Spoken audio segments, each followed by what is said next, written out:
Iran is expanding calls for revenge over Ali Khamenei's killing, with a hardline lawmaker now naming Gulf rulers whose countries host US bases as possible revenge targets. Iranian MP Amirhossein Sabeti is demanding that Arab rulers who host US military bases be included in Tehran's revenge calculations, accusing them of playing a role in the war against Iran. A Tehran hardliner is warning Gulf royal families that hosting US bases does not shield them from accountability. Sabeti argues that facilities used to support attacks on Iran make host governments part of the conflict. The Iranian lawmaker is directly targeting Gulf elites, alleging they played a role in the US and Israeli war on Tehran and in the killing of former Supreme Leader Ali Khamenei. The message from Iran's hardline camp to Gulf rulers is stark: host US bases that are used against Iran, and face the risk of retaliation. Iran has repeatedly framed regional US military sites as legitimate targets. Sabeti is also questioning why Iranian officials apologized to Gulf states after Iranian strikes hit countries hosting US facilities during the war. An Iranian lawmaker has called for Gulf rulers who host US bases to be added to Tehran's list of revenge targets. The MP accused the ruling families of Bahrain, the UAE, and Saudi Arabia of playing a role in the war against Iran. Amirhossein Sabeti says Gulf rulers played a role in Ali Khamenei's killing, according to Iran International. Sabeti specifically named Bahrain's Al Khalifa, the UAE's Al Nahyan, and Saudi Arabia's Al Saud ruling families. The MP questioned why Iranian officials apologized to Arab states on the fifth day of the war, as Tehran attempted to ease regional anger over strikes targeting US facilities. The comments signal continuing pressure from Iranian hardliners for a tougher response against Arab leaders who maintain US military ties. Washington's Gulf allies are reportedly growing frustrated with Trump's handling of Iran, as continuing attacks deepen fears that US diplomacy is not delivering lasting security. Saudi Arabia, the UAE, Qatar, Kuwait, and Bahrain are now united in their anger, according to the Washington Post, despite differing interests and long-standing rivalries inside the Gulf. Gulf leaders reportedly fear Trump cannot manage the diplomacy needed to secure peace with Iran, particularly while the region remains exposed to missile, drone, and proxy attacks. The concern follows Trump's repeated threats against Iran that were later withdrawn, often after Washington cited progress in negotiations that did not end regional violence. Washington also pointed to movement in talks, even as Iran and its allied groups continued launching attacks that kept Gulf states on edge.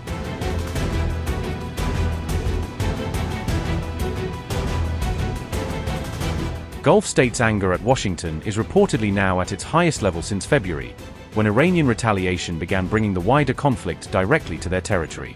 The frustration is now raising questions over America's military footprint in the Gulf, despite decades of US security guarantees, bases, and defense cooperation. Some Middle Eastern nations are debating the value of hosting large US bases, according to the Washington Post, if those facilities make them targets without ensuring protection. Qatar and Bahrain host major US bases while relying on Washington for their security, making their concerns especially significant for America's regional military posture. The Gulf also remains heavily dependent on American weapons, intelligence, and munitions, meaning regional governments have limited options for quickly replacing the US security role.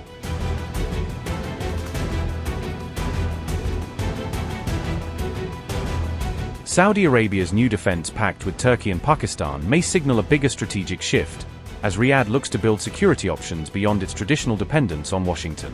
A senior European official called the new three-nation pact a signal to the US, suggesting Riyadh wants Washington to recognize growing doubts over its reliability. The official said the three states are now diversifying their security partnerships, combining Saudi resources, Turkish defense capabilities, and Pakistan's military experience. Analysts do not expect these moves to quickly displace America's regional security role, because the US still provides capabilities that new partnerships cannot easily match. But Gulf states are reportedly exploring alternatives as confidence in Washington weakens, using new partnerships to gain leverage and reduce strategic dependence. Gulf states wanted Trump to address Iran's ballistic missile arsenal, which remains a central threat to cities, oil infrastructure, and military facilities across the region. They also wanted Washington to restrain Tehran-backed proxy forces, whose drones, missiles, and attacks have repeatedly widened the conflict beyond Iran's borders. Gulf leaders sought a durable end to regional attacks, rather than temporary pauses that could collapse while Iran and its allies retain the ability to strike again. They wanted safe maritime traffic restored through the Strait of Hormuz, a vital route for global oil, gas, and commercial shipping disrupted by the crisis. Gulf governments also wanted a clear and consistent US strategy, rather than shifting threats, paused military action, and uncertain diplomatic signals. Above all, they wanted Washington to prevent Gulf states from becoming targets, after the conflict exposed how quickly regional allies can be drawn into a US-Iran confrontation.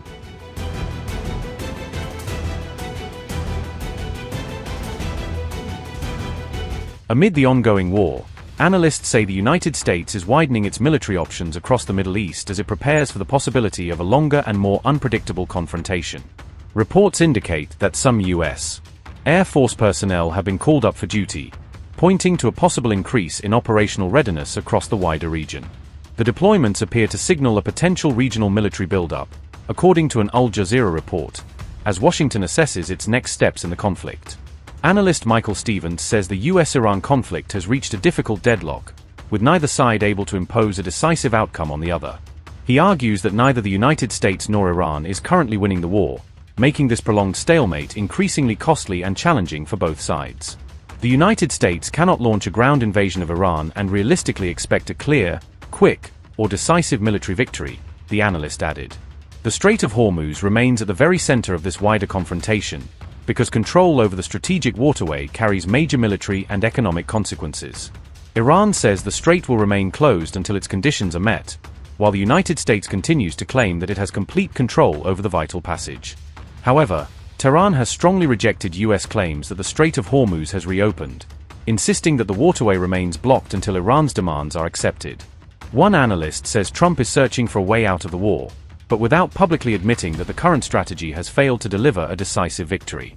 Experts also say Washington has instructed several US embassies across the Middle East to reduce staff levels, reflecting growing concern over regional security risks.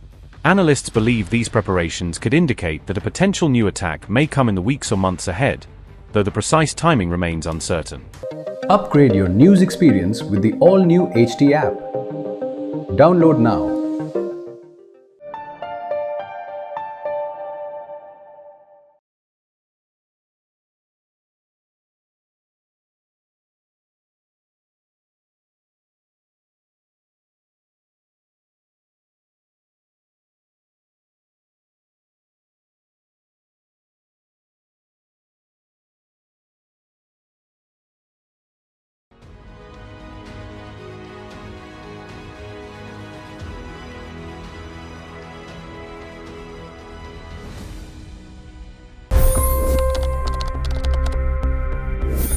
$25 crore गरीब गरीबी को परास्त करके बाहर निकले। For the good of our nation, let's work together and let's truly make America great again. The fastest news breaks. Requested PM saying that look, you will have to speak to Putin and to Zelensky. The biggest newsmakers. The relationship with India is probably the most important bilateral relationship the US will have for the rest of this century. The capital delivered quite an election result today. Expert analysis. The million-dollar question today is how to stop this dance of death. Ground reports. I'm standing at the crossroad of the Kumbh Mela. Behind me are more than 100 entry ghats. Long-form interviews. Exclusionary politics is reflected in Manipur case as well. You don't bother because this is a small state. Have you ever wondered what happens when a banking dynasty meets tides of world history, intrigue, and a dash of myth? Why exactly did the US topple the Sheikh Hasina government? HT videos. We don't just break news, we break it down.